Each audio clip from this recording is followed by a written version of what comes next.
We now return to Labor Press with your hosts, Neil Tappel and Bill Holfeld.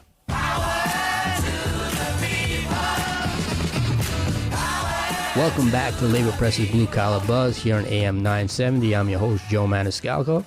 And right now, we're going to welcome to the studio Ray Rogers. He's the director of the corporate campaign, and he's probably the number one critic of REBNY, the Real Estate Board of New York.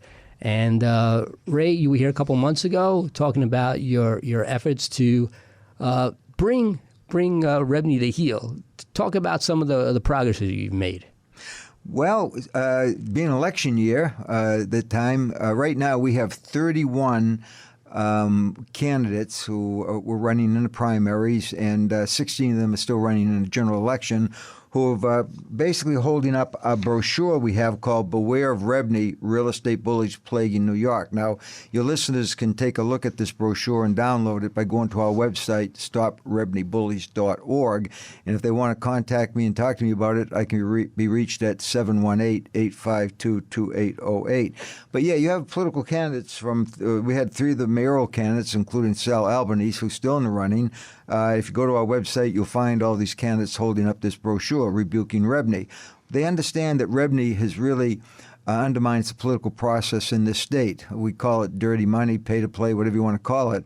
But REBNY is a big campaign contributor when you look at the major politicos, not only in the city, but in the state. For example, you've asked on past programs, I know you would keep asking, well, what kind of money is going into, say, the mayor or the head of the city council? Is REBNY really trying to influence these political leaders? A report just came out, or a press release in May, put out by a group called the Alliance for a Human Scale City. They've been out there fighting for tenants and to make sense of the way the city is operating in real estate. 62% of the real estate industrial complex donated almost $2 million to the mayor. That's 62% of all the contributions, $400 and over. Another 12% came from billionaires and bosses, is what the term used. So you got 84% of the money coming in, from these big real estate interests and wealthy corporate people. I think that's a serious problem, and obviously money in politics has been a serious problem for many years. We need campaign finance reform. If you look at Melissa Margarita Viverito, who's my city councilwoman, I told her I was very concerned about all the money she takes from the real estate interest. There was a report that came out called The War Against All Puerto Ricans, and they talked about East Harlem for sale, and mentioned that the speaker collects $172,000 from the real estate industry. You look at REBNY's big gala events, and you'll see the mayor and you'll see the head of the city council. Now, they would like to suggest that the money that they get from real estate interests has no effect over the way that they think or the way that they vote. Well, that's not true. Just look at the rezoning that's going on right now. These rezoning policies are really causing panic, anger and frustration in literally not just hundreds of thousands, but I'd say millions of New Yorkers who are afraid of being displaced. And this affordable housing program, and I'm just not saying this, these are experts. These are people that have written books out there like Zoned Out, and a new book just came out, The Creative Destruction of New York City, Engineering the City for the Elite. Affordable for who? All right? I'll give you an example when we talk about REBNY. The head of REBNY is a guy by the name of Rob Spire. He's the chairman. He's also the head of Tishman Spire. Tishman Spire is building 3 towers in Long Island City, 1,800 units. They're supposed to be providing a certain amount of affordable housing. As reported in the media, they're getting $200 million in tax abatements to provide affordable housing. Because of a loophole in the tax law, they're keeping the $200 million, but they're not going to provide any affordable housing. Now, there's something really, really wrong about that. Ray, let me just jump in here and talk a little bit more about REBNY's impact on everyday people here. On the street level, somebody's trying to rent out a deli, somebody's trying to rent out an apartment. But, how does what REBNY does affect them? Well, it really affects not only tenants, but tenants, both residential and commercial tenants. Let's go to the Small Business Job Survival Act. REBNY prides itself that this has never come to a hearing or a vote, even though the majority of the city council supports the Small Business Job Survival Act. You have an estimated 1,000 to 1,200 small businesses a month shutting down, even though you have all these buildings being warehoused, these mom and pop stores and office space. It's just being warehoused, knowing that the prices are going to be going way up as they build these high-rise towers, because these are just increasing the price of everything, these ridiculous high-rise buildings that they're planting all over the city. Now, how is everybody affected? Well, when the mayor was the public advocate and the city council speaker was just a city council person, they both were very staunchly supportive of the Small Business Job Survival Act. Once they got in their positions of power and their pockets became full of REBNY cash and the big developers' cash, this law has never been allowed to come to a hearing or a vote. And it's all about protecting small businesses from being rent gouged and being allowed to have long-term leases. I know in my own situation, you could call Corporate Campaign a small business, although it's certainly, it's pro-labor, fighting for human rights and everything, and we act more like a nonprofit than nonprofits. But my rent got doubled just like that. And rents can go double, triple. And listen, when you think of rent stabilization, you have more than 800,000 of our renters in New York City, tenants, are rent-stabilized apartments. They think they're protected. About 1/3, 250,000 of those rent-stabilized apartments are what we call preferential rents. This is where a law came about in 2003. Giuliani in the 90s was behind getting this set up, okay, along with some of the corrupt state senators, which New York is known for. And where landlords registered a market rent, could be very high, okay, not even realistic. And then when people came in to rent in their building, they simply said, we're going to give you a break. You're going to get a preferential rent. So people thought, great, I'm in a rent-stabilized building. This is what my rent's going to be, and I'm going to be protected. Well, preferential rents for over 250,000 renters out there, when your lease is up, they can raise the rent hundreds or even thousands of dollars, and you'll be forced out. And it's very sad. And, when you think of politics and what's happening with real estate and how it affects people's lives, the question you just asked, we have what's called the Independent Democratic Conference. These are 8 state senators that have allied themselves with Republicans so that the Republicans really stay in power when it comes to real estate interests. And what does that mean? That means that when any bills come up to protect tenants in rent-stabilized or rent-controlled buildings or New York City Housing Authority public housing, they make sure that they're supporting REBNY's policies. So that's undermining all the tenants, okay, of these people, because REBNY and this Independent Democratic Conference, they also protect the interests of the real estate industry by making sure that the billions of dollars in tax abatements, subsidies, what we call corporate welfare, keeps flowing to these big billionaire developers. Now, these big billionaire developers that we talk about, they're people like related companies. The head of that is Stephen Ross. His wife is also very big in jewelry. She has a big store on Madison Avenue and fancy pocketbooks that cost you an arm and a leg to buy. Now, Stephen Ross would say to you, and higher-ups in REBNY would say, when it comes to unions, for example, remember, union workers are affected when rent stabilization, rent control, these kind of things are wiped out. All taxpayers are affected when they're eating up billions of dollars of money that could go better to social programs or to real public housing or affordable housing. But how does REBNY also hurt union workers? Well, they say we can't afford, they're out there busting the unions, and we'll probably get more into this later. But why is it that people like Stephen Ross, who was one of the top policymakers of REBNY, the heads of Rob and Jerry Spire, the heads of Tishman Spire, the big developer, the Two Trees Management, the Wallaces, say that union workers get too much. We can't afford this. Stephen Ross is worth $7.6 billion. That's his net worth. I believe that Rob and Jerry Spire are worth, I think it's $3.9 billion. Two Trees, David Walentis, he's worth $2.1 billion. Doesn't make sense. And REBNY's been around since, 1896? Yes, they've been around a long time. And again, they pride themselves that they do not allow any kind of controls or sharing of power when it comes to commercial rents. And they're trying to undermine all the rents for residents. They're forcing, like I say, the book I mentioned, The Creative Destruction of New York City, that just came out, Engineering the City for the Elite. That's what's happening. REBNY's behind this. I don't want to hear about the mayor's, rezoning policies.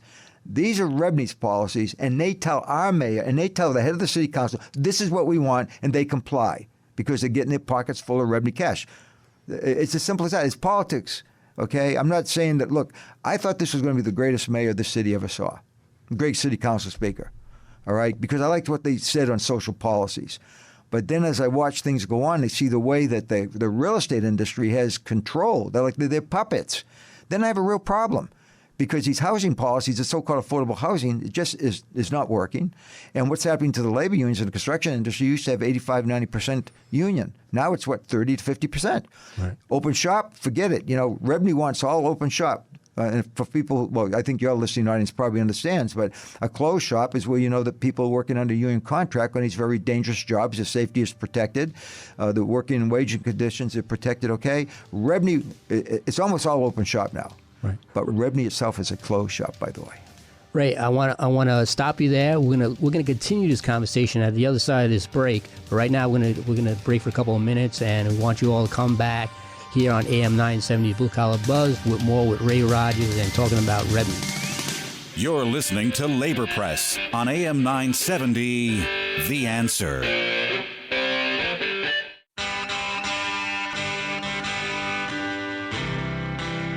And now back to Labor Press with your hosts, Neil Chappell and Bill Holfeld. There's power in the factory, power in the land, power in the hand of the worker. Welcome back to Labor Press's Blue Collar Buzz here on AM 970. I'm your host, Joe Maniscalco. We're continuing our conversation with Ray Rogers. He is the director of the corporate campaign, and he's probably the REBNY's biggest critic here in New York City.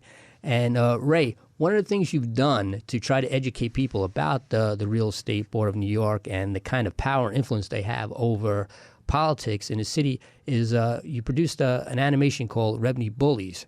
And it's on YouTube. Anybody can just go to YouTube and just plug in REBNY Bullies and they'll see it. But let's hear some of it right now. This is New York City. Your home, my home to 8.5 million people. But there is a shadow being cast over our home. New Yorkers are tough, and we don't like bullies, but we are now under attack. And the enemy is among us, above us, in the high rises, but looking down on us. In these billion-dollar offices are the leaders of REBNY, the Real Estate Board of New York. REBNY members look down upon the city they control. We are at the mercy of REBNY, and many of us don't know who they are or what they do. For millions of New Yorkers in all 5 boroughs, REBNY sets policies that keep residential and commercial rents skyrocketing. They allow substandard, unsafe working conditions to proliferate on construction sites. REBNY leaders grab our tax money to enrich themselves and to buy politicians. I had no idea. Few do. Take Mr. Wang. Mr. Wang owns his family's dim sum restaurant, just like his father before him. But little does Mr. Wang realize he's being watched from above. His restaurant is valuable real estate, and soon Mr. Wang will be forced out to make room for an upscale retail clothing store. And Mr. Wang isn't alone. Oh, poor Mr. Wang. Is this actually happening? It is. And when they tear down Mr. Wang's family business, the new construction will be completed by workers who are underpaid and uninsured. This is REBNY's way of keeping construction costs down. Enrique is on the construction crew, making extremely low pay off the books to feed his wife and children. But when the scaffold collapsed, Enrique suffered several fractures and nearly died. Without insurance and now out of work, his family suffers terribly. This is, of course, none of REBNY's concern. I was there. Poor Enrique. It's just terrible. Yes, it is. And above the brand new clothing store are luxury apartments. The rent on many of these apartments was meant to be controlled in an effort to provide affordable housing.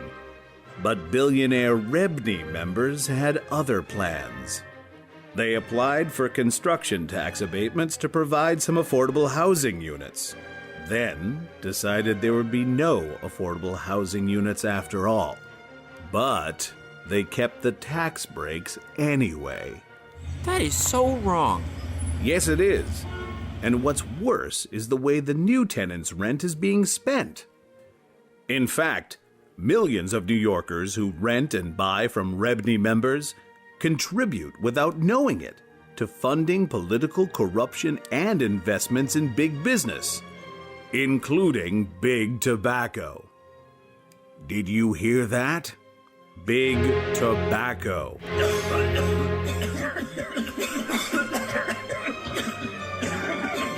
Are you telling me that my rent money funds the tobacco industry? Yes, it does. I had no idea this was going on. Few do. It's REBNY's plan to keep a low profile. REBNY and its top policymakers are the main reason your rent is going up, and the reason construction in New York is so dangerous. But now that you know, we can take measures to reverse these crimes. If you're sick of funding political corruption, big tobacco, and care about the safety of workers, your home, and the homes of others, small businesses, and our neighborhoods, then let's all work as New Yorkers to get out from under REBNY's shadow. It's our right to protest and fight for our homes, jobs, and quality of life. New Yorkers unite! Stand up to the neighborhood threat. It's time to stop REBNY Bullies. Okay, so that's REBNY Bullies. Everybody can go to YouTube and see that. Ray, I think a really important part of that was the safety aspect as far as construction. Another bill that REBNY was very resistant against is Intro 1447 to try to stop the tide of some 40-odd construction workers that have been killed over the last couple of years. Talk about their influence in that process of passing that bill. Well, they opposed it at every level. That was Bill 1447. The unions won on that. It took a long struggle, and there's still a long ways to go, believe me. But in 2015-2016, 29 out of 31 fatalities on construction jobs in New York City were non-union jobs. Listen, it's like speed-ups in a factory. When they bust the unions and our industrial unions, and you have the speed-ups in your meatpacking industry, the textile industry, you name it, and next thing you know, fingers and limbs are missing, people suffering fatalities and all kinds of things because they don't have the protection of a union. Construction, anybody looks out there and sees how dangerous a job this is. If these workers don't have a union behind them, it's a horrible situation when it comes to protecting their safety as well as having them treated fairly. I mean, I'll tell you another thing that a lot of these outfits that are brought in, these non-union contractors, a lot of workers are cheated out of their pay. And fortunately, I got to say, there is a local union that's very supportive of what I'm doing. And I want to give them a lot of credit because not only are they helping to fight REBNY, Terry Moore, who's the business manager, and the president, John Skinner. These are a couple of tough cookies. They're Iron Workers? Iron Workers Local 46. They realize that REBNY is literally destroying the construction unions. And every way fighting them. And not only the construction unions, but they realize that they're also affecting their members in terms of, as we talked about in an earlier segment, the effect on trying to undermine rent stabilization, any kind of rent control. Again, to Terry Moore and John Skinner over there at Iron Workers Local 46, they deserve a big applause by all construction workers because of the way that they're supporting this fight against REBNY. Also, you heard from REBNY Bullies. One of the points made was like, how do we stand up to them? This is like a microcosm. This whole pay-to-play scenarios. We see it happen here in New York City. It's happening nationally. Ray, what can we do to oppose REBNY and try to make individual votes count? Well, Right now, first, I want to make it real clear that REBNY is run by, when you look at, by the way, REBNY has about 17,000 members. More than 75% of those members are real estate agents and brokers. I've talked to dozens of them. And we're handing out our flyer, Beware of REBNY Real Estate Bullies plaguing New York all over the city. I have these agents coming up to me, and by the way, I know a half a dozen agents myself, and they all say, we hate REBNY. Well, why? Well, first of all, we pay a lot of dues to REBNY, yearly dues, number one. And if we don't pay those dues, we cannot work for the big real estate brokers like Douglas Elliman, the Corcoran Group, Halstead. So that's called a closed shop. That's what REBNY is opposed to when it comes to labor unions. Right. So what these real estate agents say is not only do we not feel like we get anything for our money, but we don't like paying all these union dues to bolster up an institution that's hurting us, hurting our families, and hurting our neighbors with their real estate policies.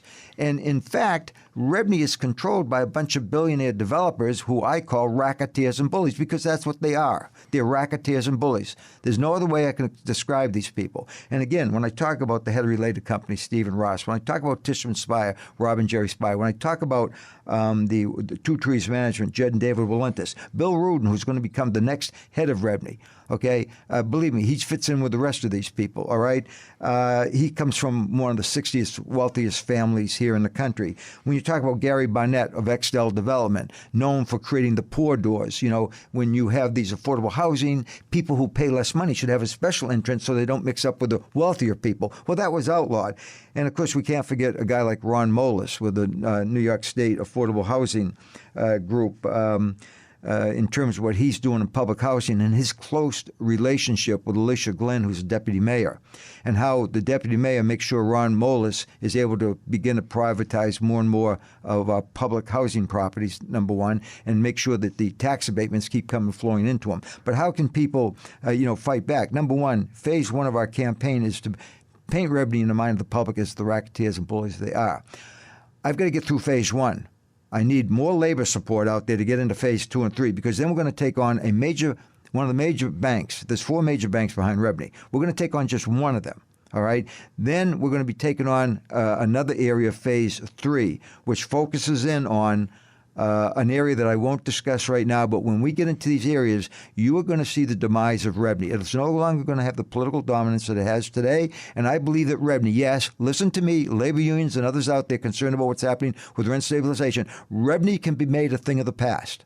All right, Ray, I think we're going to have to leave it there. Thanks a lot for coming in. Well, we're going to continue this conversation in the future. Right now, that does it for another episode of Labor Press's Blue Collar Buzz here on AM 970. If you like us, follow us on Twitter at LaborPressNY, email us at bcb@laborpress.org, or find us on Facebook. And don't forget to tune in again next Sunday night at 9 p.m. here on AM 970 with more Blue Collar Buzz on AM 970, The Answer.